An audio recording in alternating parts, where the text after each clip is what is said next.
There on the phones are starting already. I want to say thank you to Scott Prusha for sending us that stuff. Let's see who's calling right off the top. Plunk here. it down, Jer. Hello, you're live on the air. Hey, it's Bob Brill. How's the doc? Bob, he's doing good. How we doing tonight, Bob?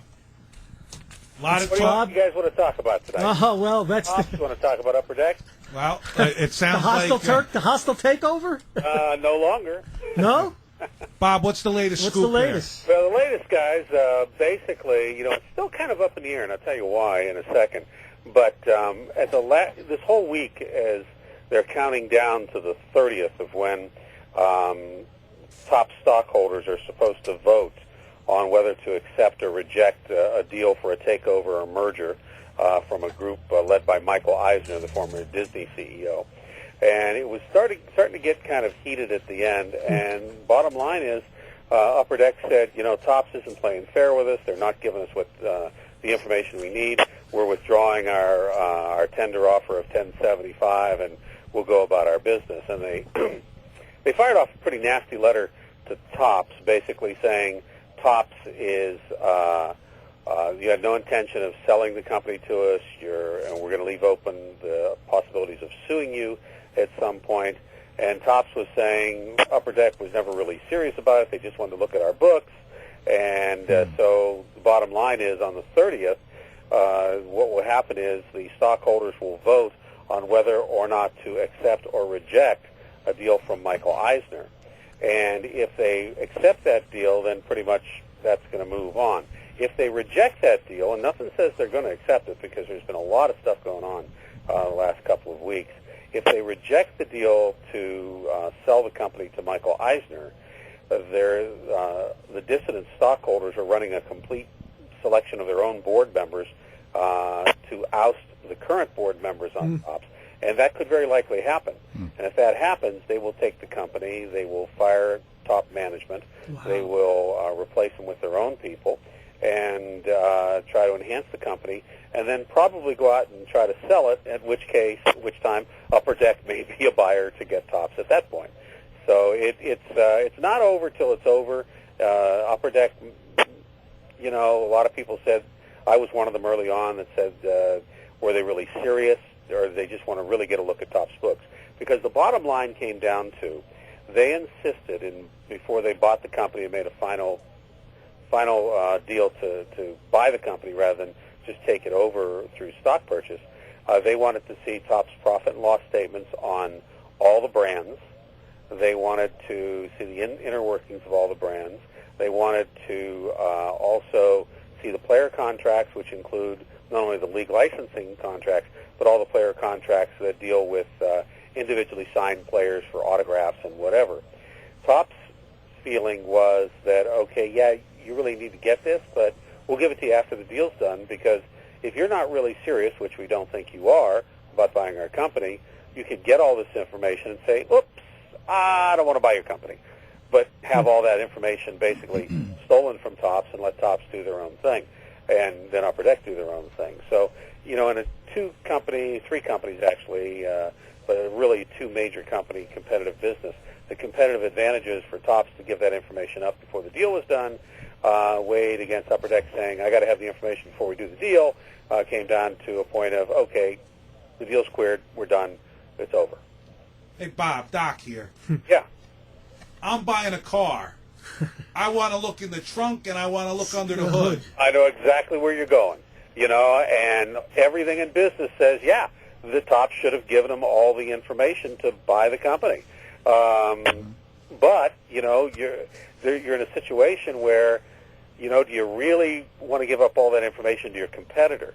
To give you a little insight, a few years ago when I worked at United Press International, the company was spiraling downward, and we had a lot of religious clients in our radio network. In other words, almost all the religious radio stations in the country subscribed to the service. A religious broadcaster, who I won't name at the moment, a very big one, came in and said, I'm going to make this ridiculous offer for the company. He did, got to look at all the books, which is part of what you do when you're buying a company. You have to, it's a fiduciary responsibility, and you want to see everything to know what you're buying. As soon as he did that, they took 3 weeks, looked through all the books, came back and said, I don't really want to buy your company. A couple of months later, all the clients, the religious clients that UPI had, were now signed up with this other guy's new radio network that he started. So, there is some precedent for this type of thing being a scary deal to enter into. But you're exactly right, Doc. I mean, if I'm buying a company, or if I'm buying a car, or I'm buying a box of baseball cards, oh, that's right, you can't see what's in a box of baseball cards. You basically, you want to know what's Leave going the on comedy with to us, everything there. And both sides weren't going to do that. Well, I guess it's all going to come to a head shortly. Yeah, the 30th is the day. And I think it's very interesting because two proxy advisory groups, two companies that this is things they monitor, have voted against recommending the Michael Eisner deal. There's a lot going on with that because, Eisner has a lot of things going on as far as things he wants to do. He's building a multimedia company. He actually called the company that he is acquiring or using to acquire Topps the Joe Acquisition Company and the Joe Holding Company. And, of course, that has to stand for Bazooka Joe. Sure. And what we think Eisner would like to do is to take that icon of Bazooka Joe and create webisodes for Internet telecasting, maybe Saturday morning cartoon character. Sure. and maybe even Bazooka Joe the movie, something like Marvel has done. So there's a lot of things he could do with that, and he promised that he would keep Topps executive management in place. Right.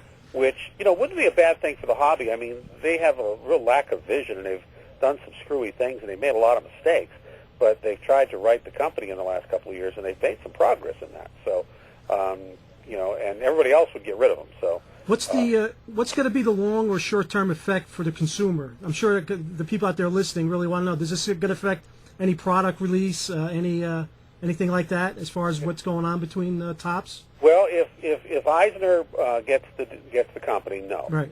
You're not going to see any short-term changes. Probably not many long-term changes. Right. I think things will be pretty much status quo. Right. Upper Deck took over Topps, and that's a completely different story. Topps would go away, the licenses would go away. Upper Deck would use the brand names, and all the blogs I've read and all the feedback I've gotten from consumers is, but I would say running very, very high, 70, 80, maybe even 90%, saying if Upper Deck took over Topps and it was just just Upper Deck and Donruss basically, and I would probably stop collecting. You mean they would get rid of the Topps brand, the name? The Topps brand would go to Upper Deck. Right. Oh, so there'd still be Topps. It'd be, say Topps. No. Yeah, it would be just like Fleer and Fleer Ultra. Right. When Upper Deck took over those, what was left of that company, they owned the intellectual properties. Right. They would own the intellectual properties of Topps. So you still Okay. have Topps and Bowman, Stadium Club, Finest, Chrome, and of course Upper Deck would have the Chromium technology along with that, Right. which is one of Topps' best products, and so they would continue on with that. But a lot of people felt that because of Upper Deck's stance, whether it's redemptions or whatever they've done, a lot of people that don't like Upper Deck, they would have to take whatever Upper Deck shoved down their throat. Right. Now, Upper Deck's done a lot of good, and they've done run a lot of good products, and Lord knows, Mike Phillips, who's director of hobby sales over there, is a good friend of mine. And but they've also done, the history of Upper Deck is not it's not the most honest or ungreedy type of company. They're also the most litigious company, which we knew as soon as in the letter that they sent to break off the deal. One of the things they pointed out was, we reserve our rights in the legal system to seek redress. In other words, okay, we may sue you guys down the road. Arthur Shorin, in return, the head of Topps, also said today that we're probably going to go after Upper Deck in the courts for the damage they've done to our company. And they're saying the damage being, you tried to buy our company, you looked at the books, all this other stuff, you damaged our reputation, and Upper Deck saying the same thing about Topps. So, if they end up suing each other, I don't know what they're going to sue each other for. Maybe they can sue each other for redemption cards or something. Well, Bob, Doc here. Yeah. I smell something rotten in Denmark. It ain't the cheese. If you do the math on this whole deal, Right. Eisner offered what, $385 million. Right. The company's got $85 million in cash. Yep. So he's basically getting, now he's no longer a public company, so he gets the $85 million. Right. So he's getting the company for $300 million. Exactly. Now, the real hidden treasure here is the Topps vault. That's an item that has not been brought up very much at all. Well, You're here's right the on. I don't know how much the vault is left, but I'm sure there's a substantial amount of it left. There's a substantial amount, and the doc estimates in real monies, I think it's probably worth $100 million, and I'm going to tell you why. Think about what Upper Deck could do with that product. Topps right now puts it on eBay and sells it. Right. If Upper Deck took that product and inserted it as chase items, they don't have to pay any autograph fees. They don't have to pay any players. They own that item. That's right. Think about what that would do and drive a product if you could get an original proof of a 1968 Mickey Mantle, let's say. Oh, yeah. That to me, that's big bucks. And, this is one item, like I said, has not been brought up very much. We brought it up a few issues ago that, the vault was something that hasn't been talked about. And obviously, it's inventoried at $0. Oh, yeah, yeah. They own it. And the fact that, the company, whoever buys Topps, walks away with $85 million in cash, which, I think the figure was, because Eisner, make it a little bit easier for people to understand on the real dollar basis, Eisner's offering $9.75 a share. Upper Deck is offering $10.75. Now, Upper Deck has already acquired some of that, correct? Right, but those shares will be going back. They were tendered. Right. So they will be giving those shares back. Do we know the number on that? No, they have not released that number. That'd be interesting to see how many people cashed in. I think it was. I'd hate to say because I remember the percentage, but it wasn't a large percentage. It wasn't 10 or 20% or anything like that. Right. But the thing about I lost my train of thought. We were talking about the vault. The vault, right? And something that I know where I was. The $85 million. If Topps was offered by Eisner $9.75, well, if you throw in that $85 million that he's getting back, it comes out to I think it's like $9.28 a share. Right. And of course, the stock had been trading it over that. Now today, the stock dropped 7% on the news that that Upper Deck had pulled out. The interesting thing is, if the Eisner deal